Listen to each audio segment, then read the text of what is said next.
Have you ever wondered why, in 19th-century battle paintings, soldiers look like brightly dressed targets at a shooting range? For decades, we've been fed the same lie about chivalric honor, the splendor of uniforms, and the tactical genius of great commanders. But let's put aside school textbooks for a second and engage in basic logic. Imagine you are in a field. Your enemy holds a weapon capable of killing you from over a third of a mile away. Would you put on a bright red or snow-white coat with gold epaulets, form up in tight ranks shoulder to shoulder, and slowly, to the beat of drums, march directly into the muzzles of enemy rifles? This sounds like sheer madness, like a scenario of mass suicide. Yet this is precisely what historians call the great military art of the 19th century. Doesn't it seem to you that something doesn't add up here? Why did millions of people obediently march to their slaughter, like cattle to the slaughterhouse, while their commanders didn't even try to preserve their personnel? The answer, I found, will make you shudder. It was not a mistake. It was not foolishness. It was a carefully planned operation to dispose of surplus population. To understand the scale of the deception, one must delve into the technical details that museum tour guides shamefully keep silent about.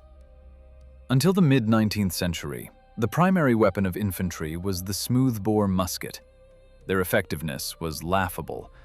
Hitting a person with such a firearm from beyond 40 yards was practically impossible. The bullet flew anywhere but the target. This is precisely why tight ranks made some sense.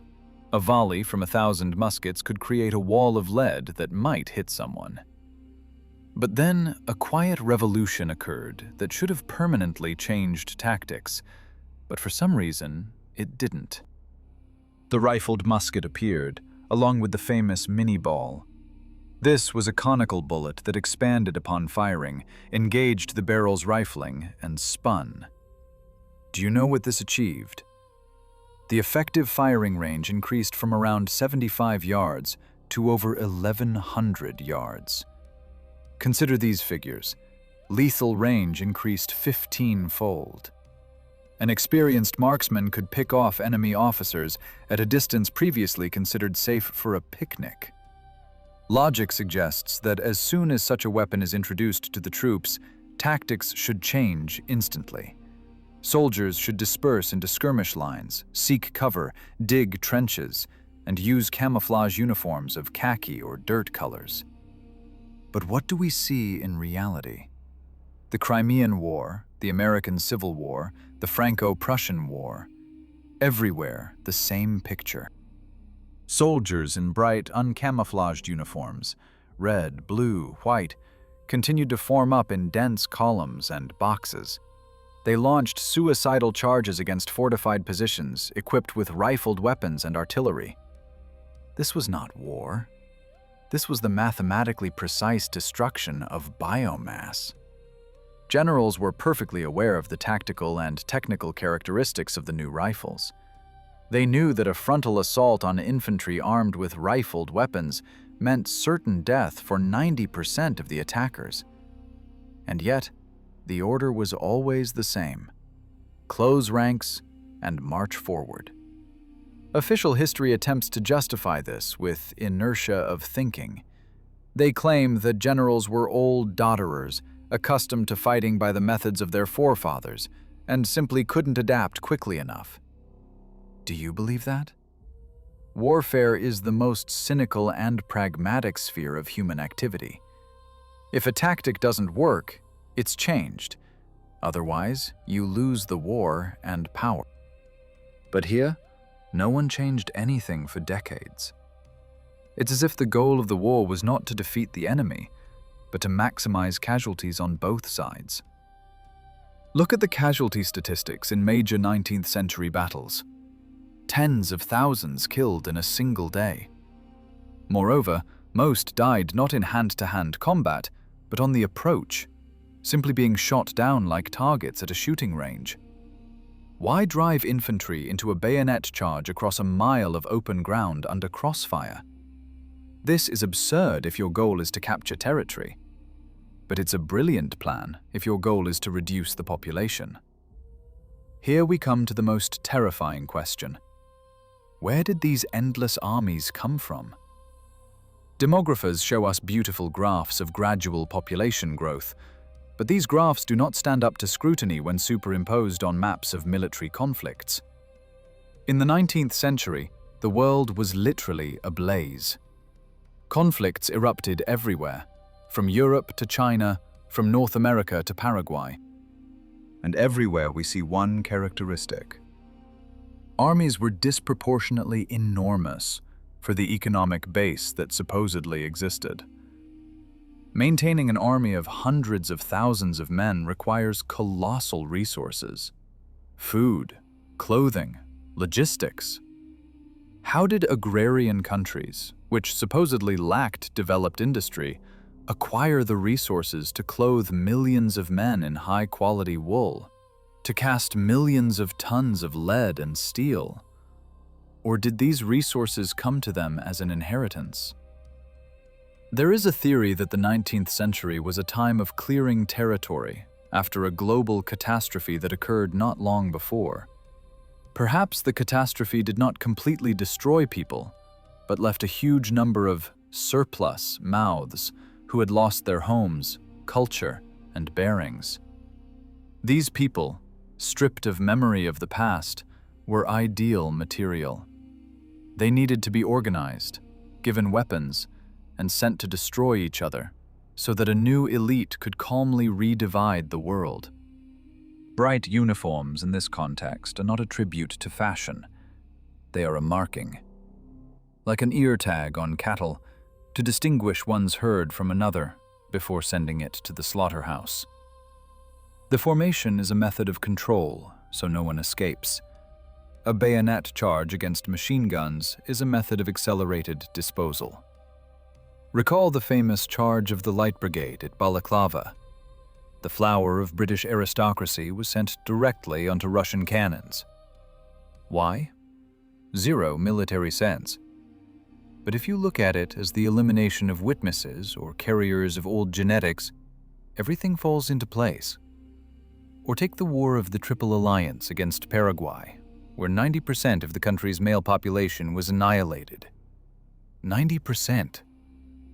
This is not war. It's genocide disguised as hostilities. Official history tells us it just happened, fierce battles. But the mathematics of war suggests otherwise. To kill so many people with the ordinary weapons of that time, the victims themselves would have to walk into the bullets and not resist. And they did. They were led by commanders who perfectly understood what they were doing. We are accustomed to thinking of past military leaders as heroes: Napoleon, Wellington, Suvorov, Grant. We erect monuments to them. But what if their main task was not the defense of the homeland, but the fulfillment of a quota for reducing the human population? What if all these beautiful maneuvers on maps are just a smokescreen, concealing a monstrous harvesting mechanism? And most interestingly, who gave them these orders? After all, kings and emperors could also have been mere puppets in the hands of those who truly managed the process of world reset. Those who decided that old humanity should return to the earth, making way for a new civilization, convenient, obedient, and devoid of memory.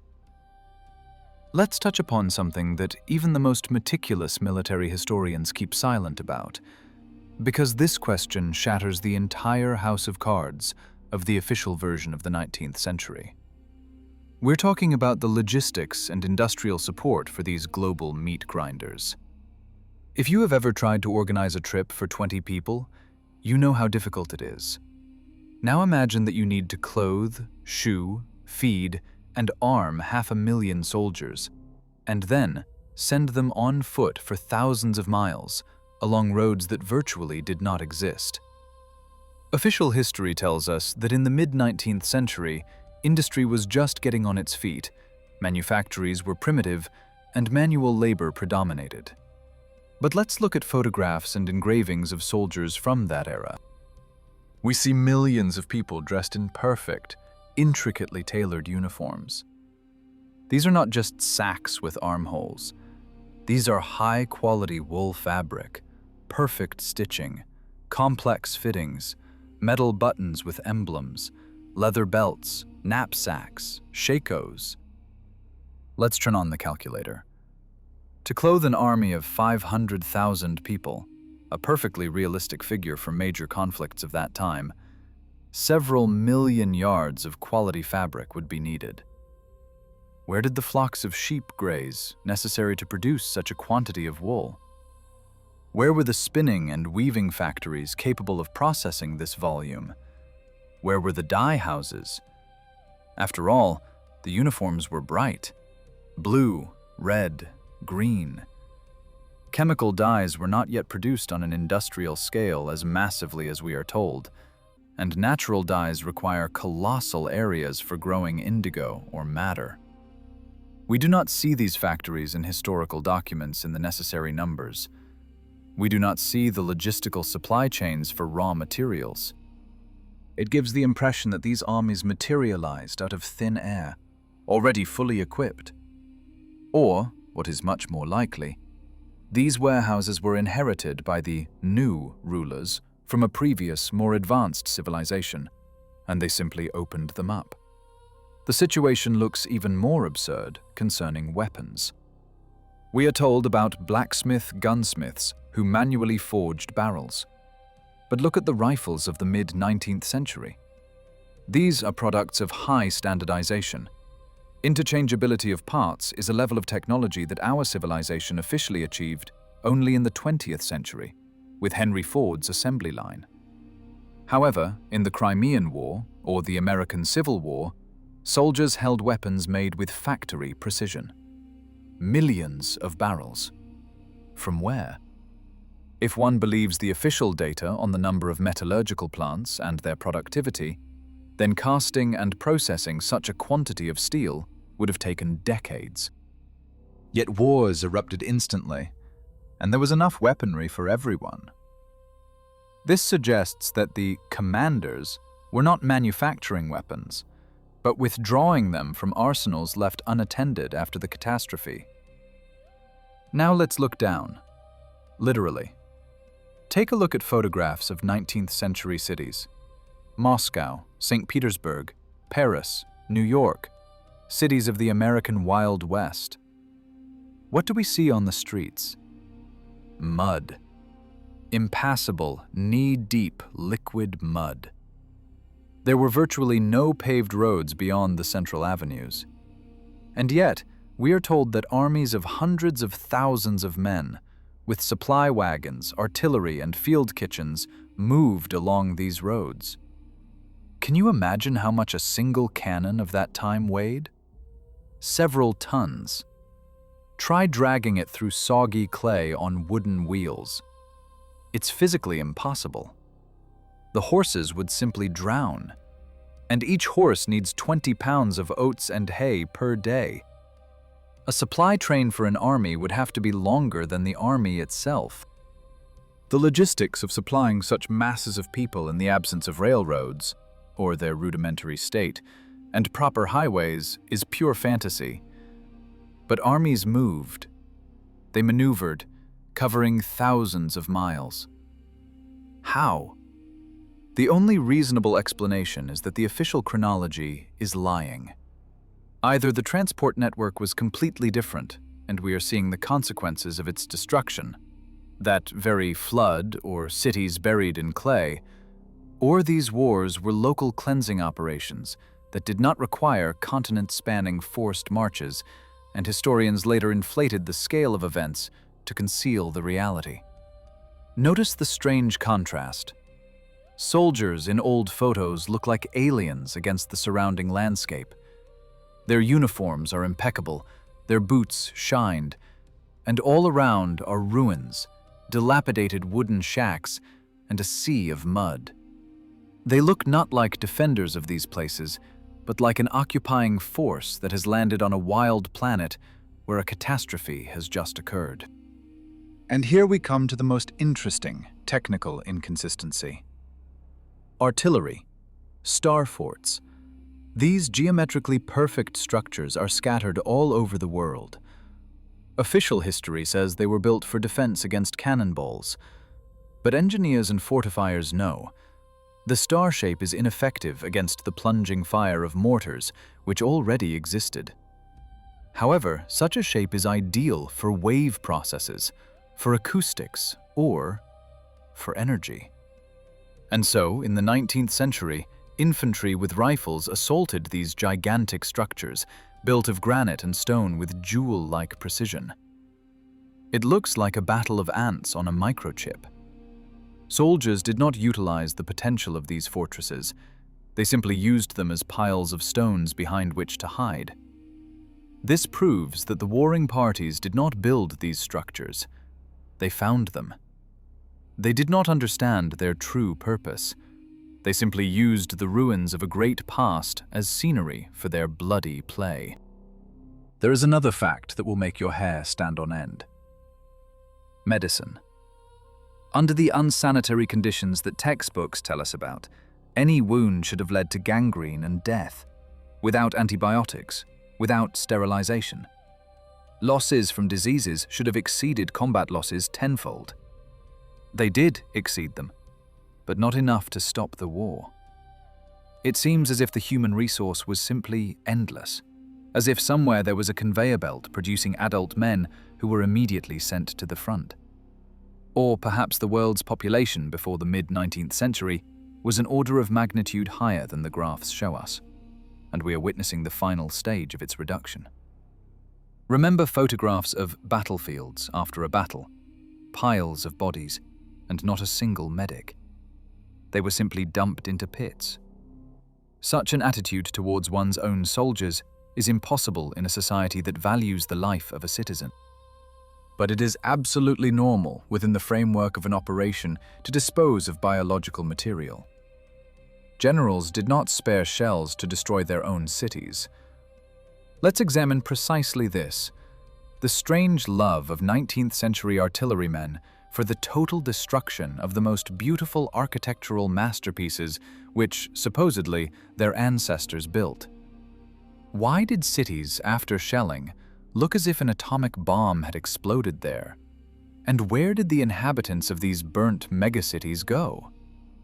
Let's take a fresh look at photographs of ruins that are presented to us as the consequences of ordinary wars.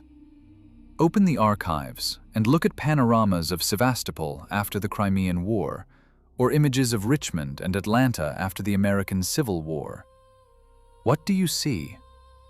The official version states, "These are the results of artillery shelling with cast iron cannonballs and fires." But any structural engineer or explosive expert will tell you that a monstrous lie is hidden here. What is captured in these images cannot be done with gunpowder and cast iron. We see entire blocks erased to dust. We see substantial stone buildings from which only skeletons remain, sticking out like rotten teeth. We see melted brick and granite flowing like butter. What temperature is needed to melt brickwork? That's thousands of degrees. An ordinary house fire does not create such temperatures. A cannonball, even an explosive one, leaves a hole, can collapse a wall, but it doesn't turn a huge stone city into a moonscape. These photographs are eerily reminiscent of the chronicles of Hiroshima, Nagasaki, or Dresden in '45. This is total annihilation. The nature of the destruction indicates the use of weapons of colossal power, which they forgot to tell us about. Perhaps 19th century artillery was merely a smokescreen, finishing off what had already been destroyed by a high-tech strike? Or perhaps entirely different devices exploded under the guise of powder magazines. Pay attention to the trees in these photos. Often, against the backdrop of stone houses razed to their foundations, perfectly intact, only slightly charred, tree trunks stand. This is a characteristic sign of a certain type of shockwave that destroys rigid structures but flows around flexible objects. Cast iron cannonballs do not work like that. These are traces of technologies capable of wiping cities off the face of the earth in a matter of minutes. And here the question arises, why? Why would invaders turn a desired trophy into radioactive ash? After all, the purpose of war is to seize resources and infrastructure. The answer is terrifying in its simplicity. This was not a war of conquest. It was a war to erase memory. These cities, majestic ancient polises with wide avenues and cyclopean architecture, did not belong to those who stormed them. They belonged to the old world. The new rulers, who seized power after the catastrophe, could not allow these testaments to past grandeur to exist. They needed to destroy the very idea that people once lived better, built grander, and possessed technologies inaccessible to the developed 19th century. Therefore, cities were razed to the ground. Therefore, beautiful palaces and aqueducts were declared bastions and subjected to merciless bombardment. This was the dismantling of a civilization under the guise of hostilities. Now look at the streets of cities supposedly not yet affected by war. The first daguerreotypes of the mid-19th century. Paris, Moscow, St. Petersburg. They are empty. We are told about long exposures, due to which moving people were not captured, but that is a lie for schoolchildren. A long exposure turns a crowd into a blurred mist, into ghosts, but it does not erase it without a trace. And in the photos, dead cities, empty avenues, closed shutters. Where is the million-strong population? Where are the merchants, the cab drivers, the strolling ladies, the playing children? There is a strong impression that these cities died out even before the troops of the new empires entered them. The armies of the 19th century did not come to conquer. They came to inhabit empty hives. They were marauders on a planetary scale, occupying deserted homes, raising their flags, and rewriting history to suit themselves, inventing street names and building construction dates retrospectively. Where did the people go? And where did the new ones come from? Here we come to a demographic enigma that boggles the mind. The mid-19th century was an era of strange institutions. In all major countries, giant orphanages and shelters sprang up like mushrooms after rain. The statistics are simply shocking. In some cities, the number of parentless children reached tens, even hundreds of thousands. Where did such a deluge of orphans come from? Official history mumbles something about epidemics and poverty. But even in the darkest times of the Middle Ages, there wasn't such a percentage of homeless children. Children were always a valuable asset, labor, a continuation of the lineage, and here, entire armies of children raised by the state. There is a chilling hypothesis that this was the new humanity. Children taken from the surviving population, or, even more fantastically, artificially grown to populate the cleared territories. They became the soldiers who mindlessly marched into machine gun fire. A person without roots, without memory of parents, raised in the barracks of an orphanage, is an ideal bio-robot. You can instill any history in them. You can tell them that their ancestors were monkeys, that the world appeared yesterday, and the emperor is God's viceroy. They have no grandmother to tell them the truth by the fireplace. They only have a sergeant and a corporal. These orphans became the foundation of the armies that ground the remnants of the old world in the meat grinders of the Crimean, Franco-Prussian, and civil wars. We see a global special operation to replace the population. The old, remembering, proud population was destroyed by catastrophes and purges. The remaining cities were destroyed by high-tech weapons disguised as wars. And new people were brought to the ruins. given primitive technologies, a false history, and rifles in their hands to guard the perimeter and finish off surviving witnesses. That is why the tactics were so absurd. The lives of these new people were worthless to the organizers. There were many of them. They could be mass-produced. The main thing was to wipe off the face of the earth everything that reminded of the Golden Age. And one more detail that keeps bothering me. The enormous doors in ancient buildings. Giant steps. Ceilings over 16 feet high. Door handles at the height of a modern person's face.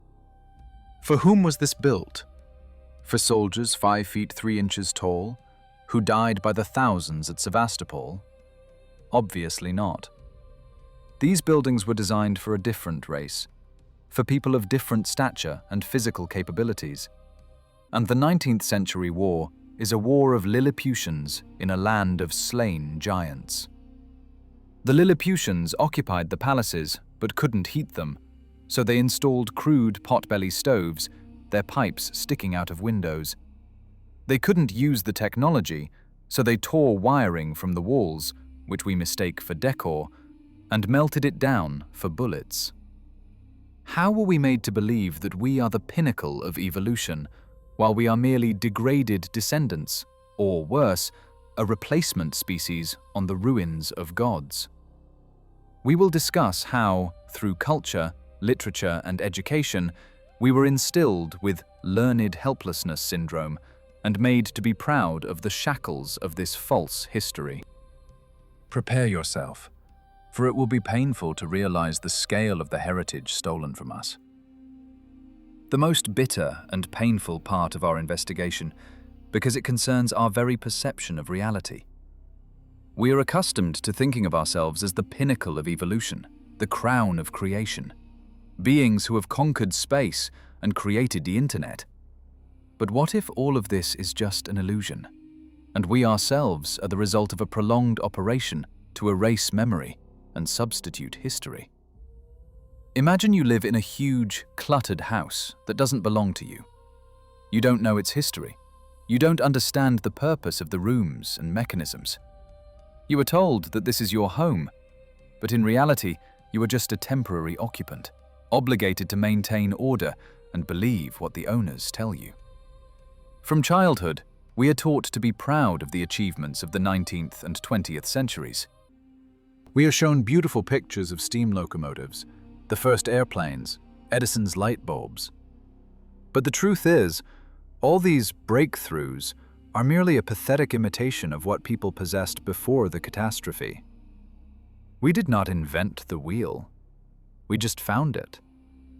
We did not build the pyramids. We merely repaired them.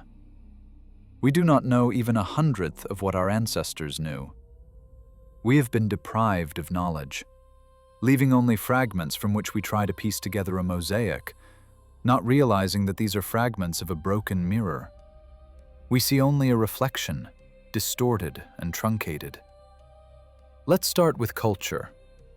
Where are the great works of art of the 19th century?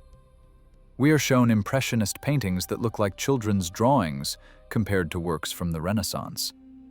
We are invited to admire poetry that falls short in depth and beauty when compared to the verses of ancient Greeks and Chinese sages.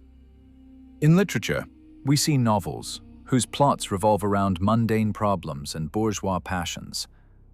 Where are the heroes capable of moving mountains, who existed in myths and legends? Where is the philosophy capable of explaining the structure of the world? Everything is reduced to primitive passions, to the struggle for power and money. And even the scientific discoveries of the 19th century seem like timid steps compared to the technologies we find in ancient ruins. Then let's turn to education.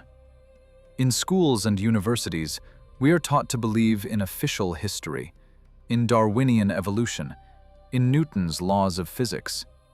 We are indoctrinated to think that all this is the ultimate truth. But what if all this is just a convenient system of coordinates in which we are easily controlled? We are taught to think linearly, without going beyond the proposed concepts. We are accustomed to the idea that man is merely an animal, and all his dreams and aspirations boil down to satisfying instincts. We are instilled with an inferiority complex, making us think that we can do nothing, that we are stupid, that we must obey. This is precisely what is called learned helplessness syndrome. We have been conditioned to believe that we are incapable of changing the world, that we are merely cogs in a huge machine. We are afraid to ask questions, to doubt, to seek answers. It's easier for us to believe a lie than to face the truth. It's easier for us to watch TV shows and consume fast food than to think about the meaning of life. This is the main result of a centuries-long operation to dispose of humanity. We have been turned into spineless consumers, capable of nothing but obedience and consumption. And this system works flawlessly. Remember how we are taught to relate to the past. We must feel pride in the victories of our ancestors, but we must not think about their knowledge, technologies, and capabilities.